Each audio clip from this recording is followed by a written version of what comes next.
जय श्री कृष्णा दोस्तों, कैसे हैं आप सब लोग। उम्मीद करती हूँ आप ठीक होंगे। तो एक बार फिर से हाजिर हूँ मैं एक नए ब्लॉग के साथ। तो इस बार का जो ब्लॉग है वो बहुत ख़ास है, क्योंकि मैं जा रही हूँ दिल्ली के प्रसिद्ध गुरुद्वारा बंगला साहिब गुरुद्वारा, जो कि है कन्नाट प्लेस के पास। तो चलिए, इससे पहले वीडियो देखने से पहले आप मेरे चैनल को लाइक, शेयर एंड सब्सक्राइब करना ना भूलें। और इसका जो इतिहास है वो भी मैं छोटा स्टोरी में आपको बताऊंगी, तो बने रहिए मेरे ब्लॉग में। तो हमने साकेत मेट्रो पकड़ी और हम उतर गए पटेल चौक। और पटेल चौक से हमने 20-20 रुपये पर सवारी करके सरदार जी कोई मिल गए थे, उन्होंने हमें गुरुद्वारा बंगला साहिब पे उतार दिया था। और यहाँ पर उतरते ही हम लोग सीधे अंदर गए। तो देखिए, आप देख रहे होंगे बंगला टाइप का महल जैसा इसकी बनावट है। तो अभी तो मेरा वीडियो इस टाइप से दिखेगा, लेकिन थोड़ा सा आगे जाने के बाद आपको मैं अच्छे से वीडियो दिखाऊंगी। तो ये अभी थोड़ा सा ऐसे ही बन गया। तो दोस्तों, ये बंगला साहिब गुरुद्वारा क्यों फेमस है, इसका भी मैं आपको इतिहास बताऊंगी। ये दिल्ली में बहुत फेमस है और मैं यहाँ हमेशा आते रहती हूँ जब भी मुझे मौका मिलता है। ये अपने भंडारे के लिए भी प्रसिद्ध है। तो आप जब भी दिल्ली आए तो यहाँ ज़रूर आए, आपको बहुत आध्यात्म और बहुत सुकून यहाँ मिलेगा। सिख धर्म का ये बहुत बड़ा एक प्रसिद्ध स्थल है। आप इसकी बनावट देख सकते हैं, एक महल की तरह है, बंगले की तरह है। किसी राजा का ये बंगला हुआ करता था। तो वो कहानी मैं आपको शॉर्ट में बताऊंगी, आप बने रहिए तब तक। पहले हम लोग जो है थोड़ा सा अंदर जाने के बाद आपको सारा दर्शन वर्शन कराएंगे। पहले मैं गुरुद्वारा के दर्शन कर लेती हूँ, उसके बाद फिर मैं आपको सारी कहानी बताऊंगी। आज थोड़ी सी कम भीड़ है, वरना यहाँ हमेशा भीड़ होती है। तो चलिए पहले हम अपने सर पे परांदा बांध लेते हैं। यहाँ पे बहुत सारे परांदे हैं। तो ये परांदा कलरफुल है। मैंने एक परांदा मैंने और एक मेरी ननद ने बांध लिया। तो हम 3 लोग आए थे, मेरी ननद, मैं और मेरे हस्बैंड। तो चलिए दर्शन करते हैं। चप्पल वप्पल हमने यहाँ जमा कर दिए हैं। उसके बाद अब हम जा रहे हैं दर्शन के लिए। फिर आगे की स्टोरी फिर बताऊंगी।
तो दोस्तों, बाबा जी के दर्शन करने के बाद हम लोग बाहर निकल के आ गए।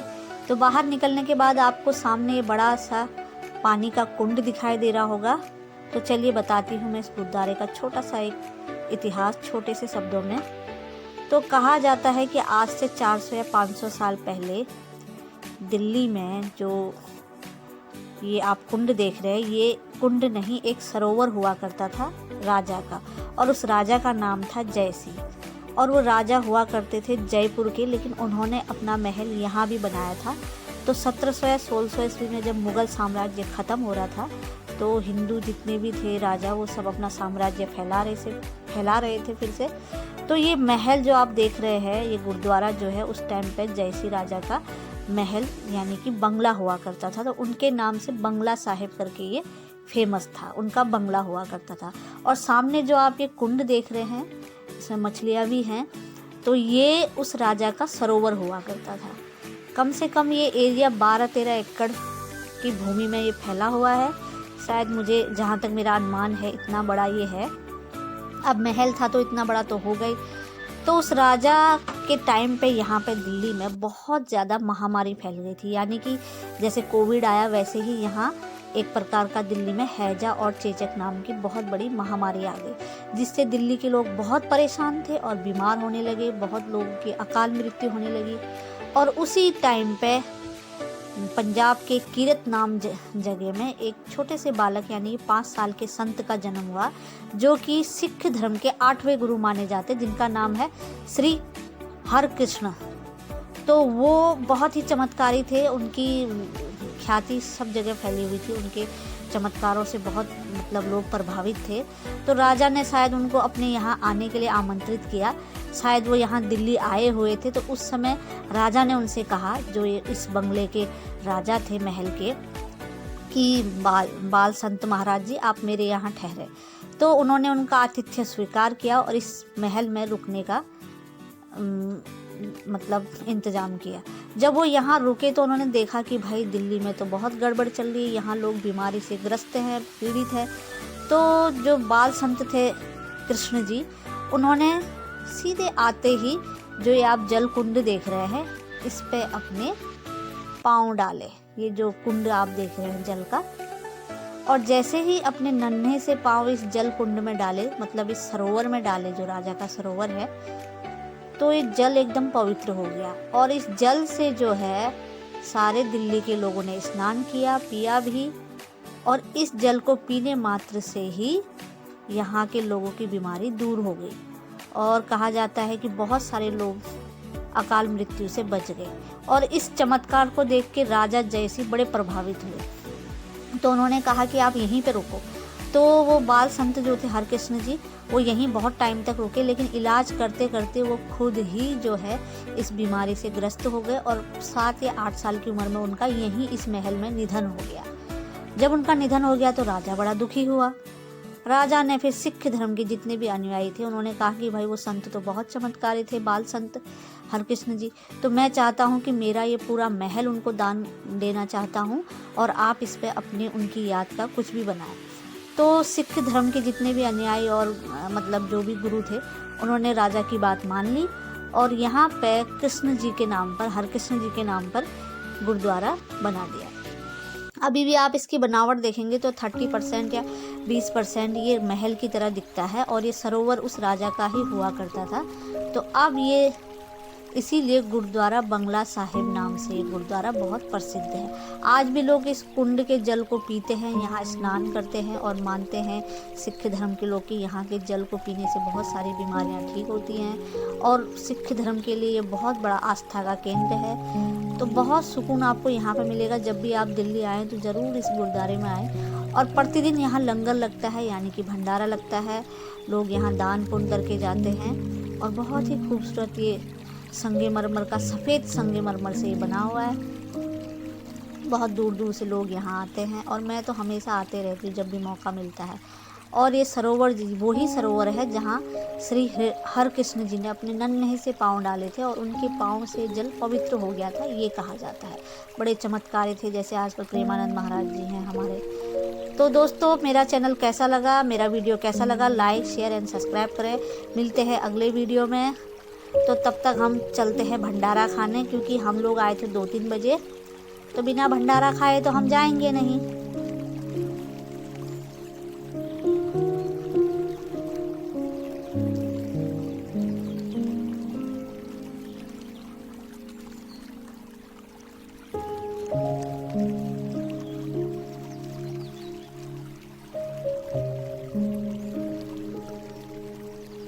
तो दोस्तों, शाम के 6 बज चुके हैं। देखिए बहुत ही खूबसूरत, रात में और भी ज़्यादा खूबसूरत ये गुरुद्वारा दिखाई देता है।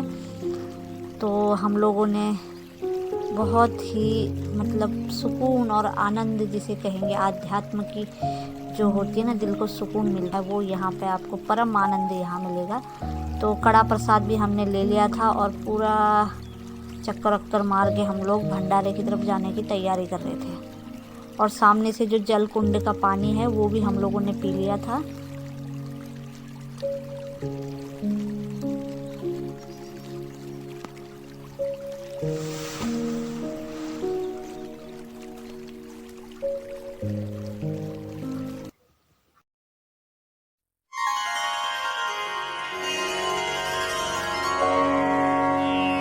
सतनाम श्री वाहेगुरु।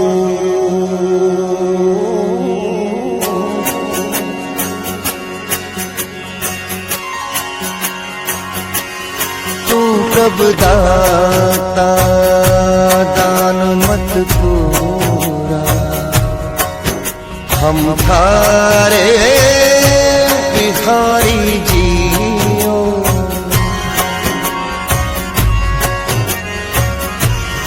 मैं क्या मां। तो रात के 7 साढ़े 7 हो चुके थे। हमने कड़ा प्रसाद भी ले लिया था। थोड़ी आराधना वगैरह करके हम लोग जो है भंडारे के हॉल की तरफ बढ़ गए। और यहाँ जैसे पहुँचे तो सभी लोग लाइन पे लगे हुए थे। भंडारा स्टार्ट ही होने वाला था। तो भंडारे पे हमने गर्मा गर्म रोटियाँ, आलू मटर की सब्जी और दाल खाया पेट भर।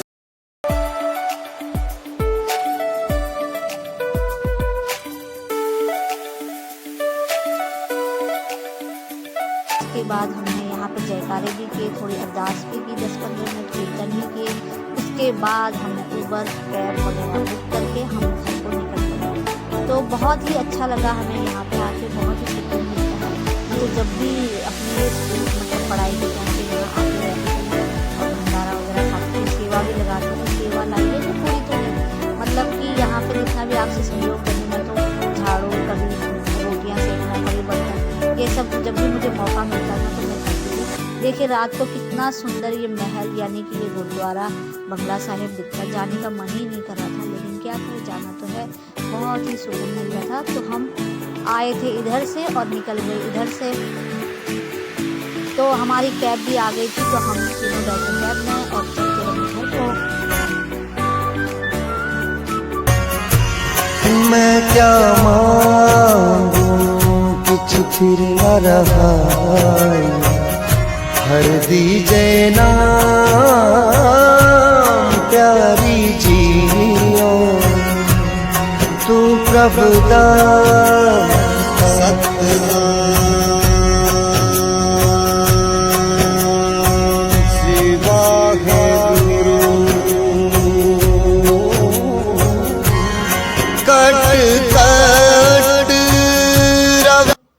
तो दोस्तों जैसे हम गेट में पहुंचे तो हमारी उबर कैब भी आ गई थी।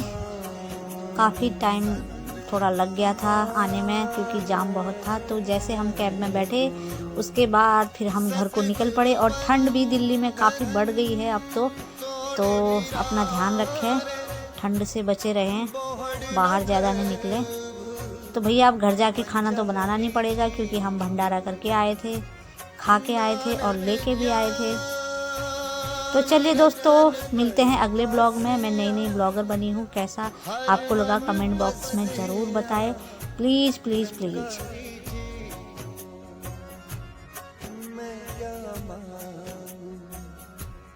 फिर न रहा, हर दीजे ना